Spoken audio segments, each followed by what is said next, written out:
Hey everyone. Over the next couple of minutes, I'm going to take you on a walkthrough of my new Blitz bass sound design template for Live 9. This template includes 500 megs of samples comprising subs and more mid-range basses that'll act as construction parts in your bass laboratory.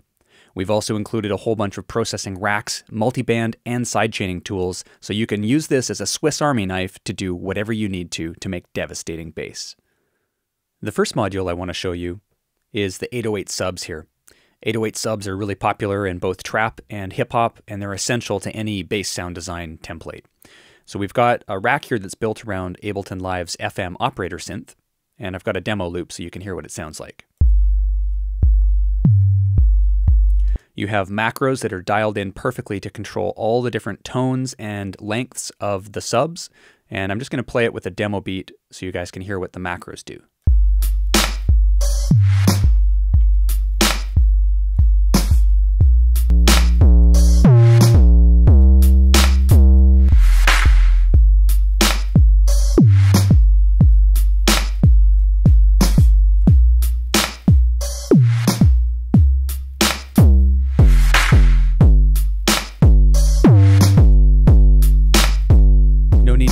Expensive third-party synths or sample packs here. You can use the macros on this rack to generate the perfect 808 sub for your tune.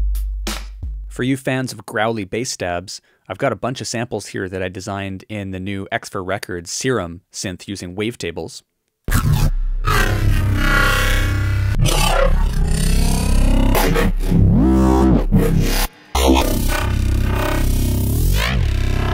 Those are useful for slicing up, reversing, transposing, and fitting into your music when you want something that just sounds like a beast.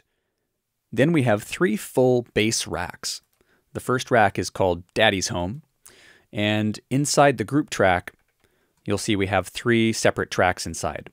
The first one are the raw audio samples that I used to create these patches from. And these are some of my favorite synths, some of them software, some of them hardware, and I've sampled them and put my own custom effects chains on them, so these samples are processed. They're ready to use, and they're quite deadly.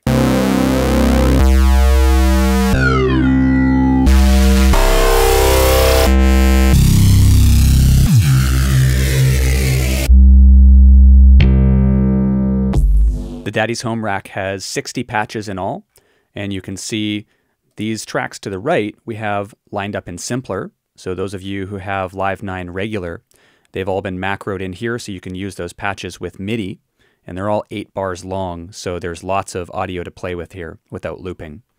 And then for those of you who have Sampler or Live 9 Suite, I've got the same patches all dialed in to a single sampler instrument.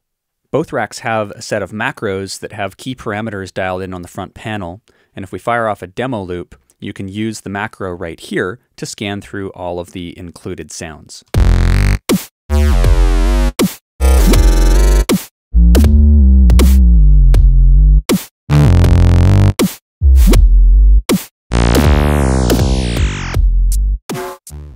Adding to our arsenal of full spectrum basses, we've also got the mod bass rack here. And this one, again, has an audio track containing all of the raw samples.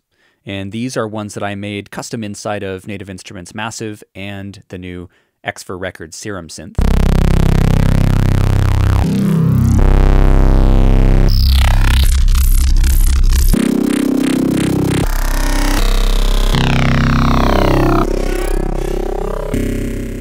Again, these guys have been grouped into a rack of samplers, and for those that have Sampler, a sampler rack. And again, on our front panel, we've got a whole bunch of relevant macros that help us to sculpt the sound and pick which patch we're going to be using.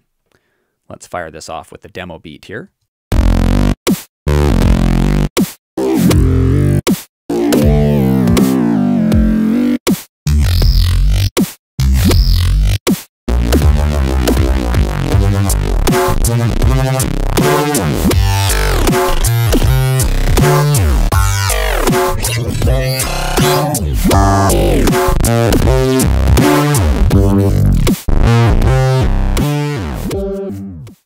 Then for your low end, we've got the sub Faktory. The sub factory is a collection of a whole bunch of different types of subs, some of them clean and simple, others modulated, others kind of dirtied up with some saturation. We've got a whole world of low end down here, and you can use those to make 808 style subs, or to put underneath one of your full spectrum basses, or just to stand nicely on its own. Again, we've got the audio samples here, we've got a simpler, and we've got a sampler right over here. I'm going to fire off the demo loop, and I'm going to use the sub selector to scan through the sounds so you can check them out.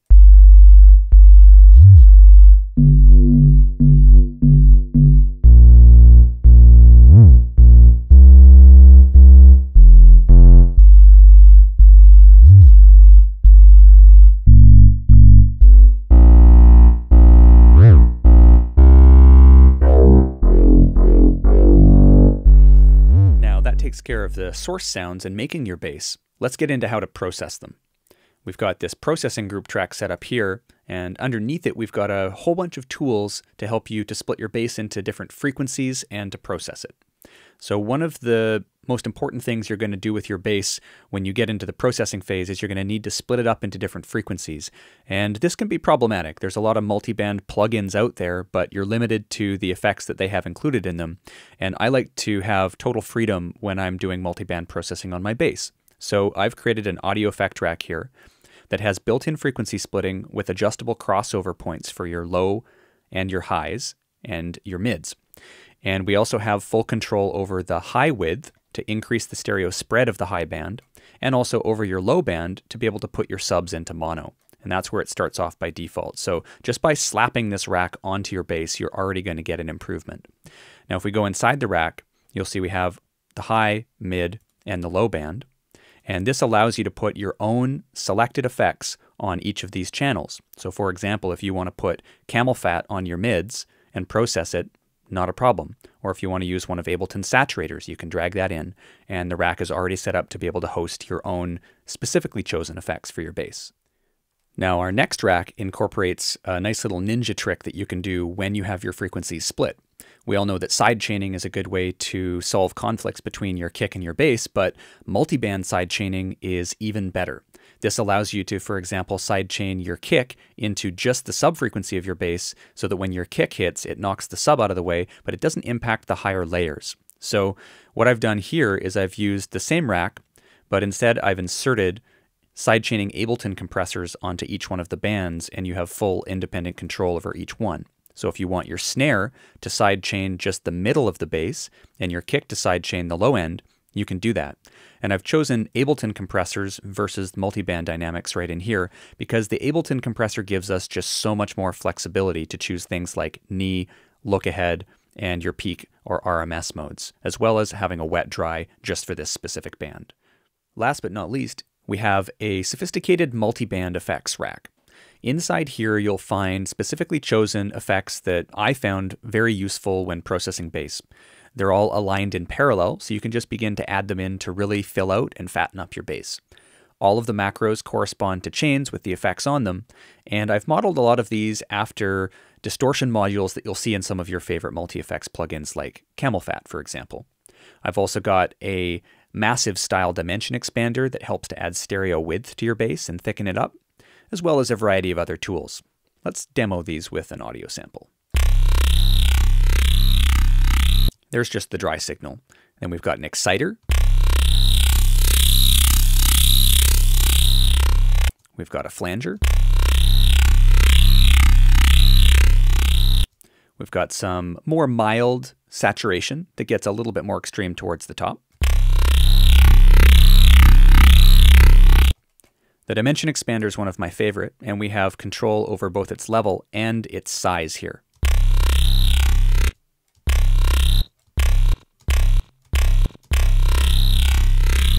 I really like that effect for thickening bass.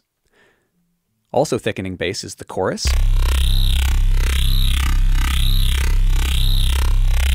For more aggressive distortion, we've got a overdrive. And finally, a bass cabinet.